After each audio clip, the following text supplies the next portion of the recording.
Welcome to the World News. I'm Randolf Jamias for stories today. In response of the Australian government, Prime Minister Julia Gillard made tour to Western Australia of Tasmania. The country is experiencing massive bushfires due to hot temperatures that officials say is the hottest in the past 80 years. Here's more. Australian Prime Minister Julia Gillard toured parts of scorched Tasmania Monday as the region continues to battle massive bushfires. Gillard walked through the ruins of a primary school with parents and students. Earlier, Gillard offered words of encouragement to the victims. To all of those people, I do want to say we're thinking of you in these moments of grief and despair, and we will be working with you in the days to come. Officials say this, the hottest heat wave in 80 years, began in Western Australia last week and has spread east across the nation. Bushfires were ablaze in 5 of Australia's 6 states, with 90 fires in the most populous state of New South Wales. Authorities warned earlier that much of the country faced extreme fire conditions this season after several years of cooler conditions had aided forest growth. Meanwhile, Brazil's Rio de Janeiro has started to recover from recent floods caused by torrential rains.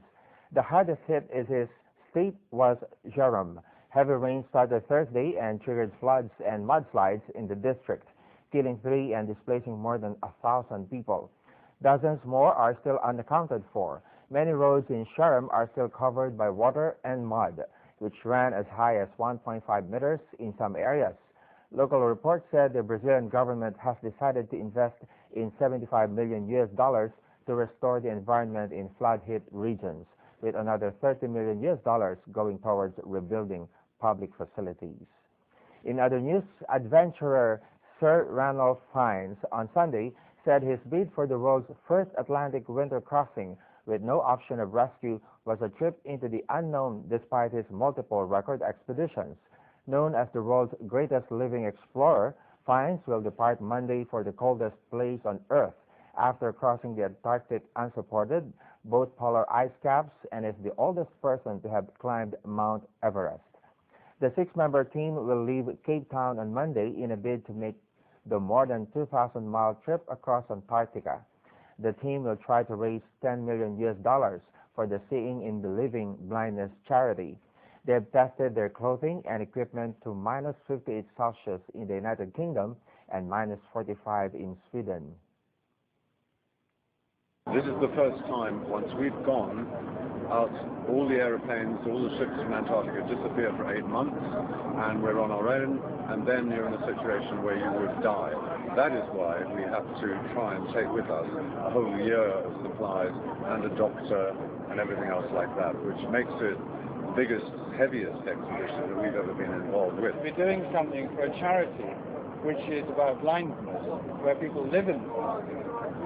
There's an obvious parallel. We're going into darkness to raise money, hopefully, so that people come out of the darkness. And that's what Seeing is Believing. Let's head now to Russia. More fun in the snow than ice. More miles of Russia is located inside the Arctic Circle, and from early December to mid-January, people here spend 40 days in total darkness. Deep in the countryside is a tourist site where all the buildings are made of ice and snow, and amazingly, the lower the temperature, the more tourists come. Due to the icy road, the journey from the city to this unique village made of snow and ice takes hours, but that doesn't deter the tourists. A giant snow house, 2,400 square meters in size, is the main attraction. Beautiful carvings and sculptures are exhibited inside. The temperature inside is minus 5 degrees Celsius, while outside is minus 20 degrees Celsius.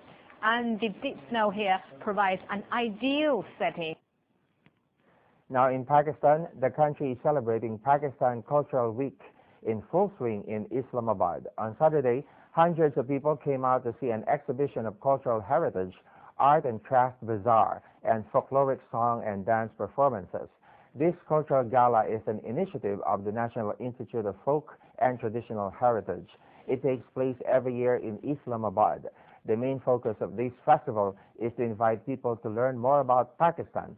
The festival was of great interest to foreign tourists. They said it has given them a flavor of Pakistan's traditions without having to travel across the whole country. The highlight of the festival was the artisans who had come from all over Pakistan with their distinct and unique handicraft skills.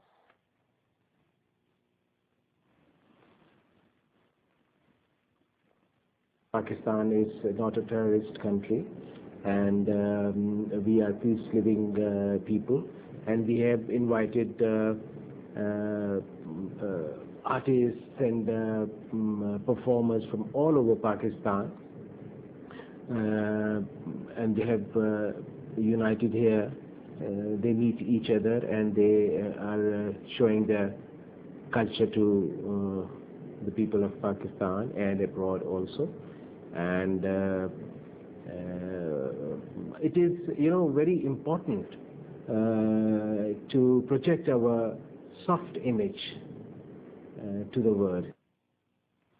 Now in Australia, a police and security chased a 3-year-old male eastern grey kangaroo in the Melbourne airport car park on Monday.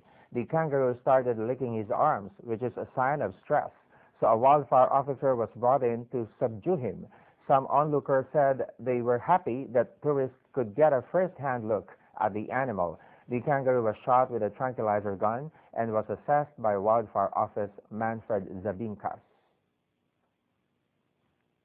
Well, it's lovely that at a place where so many tourists land, one of our national symbols can just be hopping around the car park.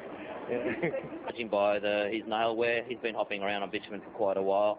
Certainly done some damage to his feet. He'd been in a lot of pain, which worked to our benefit. Maybe the only thing that stopped him from panicking enough to try to jump over the railing. And in golf, Mother Nature again turned nasty at the PGA Tour's season opening Hyundai Tournament of Champions in Hawaii on Sunday, forcing play to be abandoned for a third consecutive day due to strong gusting winds. A little more than an hour of the long-delayed first round was possible before officials halted the action at the Kapalua Resort, scrapping scores and aiming for a Tuesday finish to a 54-hole event. 36 holes are planned for Monday with a 2-tee start for the 30-man winners-only field, followed by 18 holes the following day. Don't go away. We'll be back for more.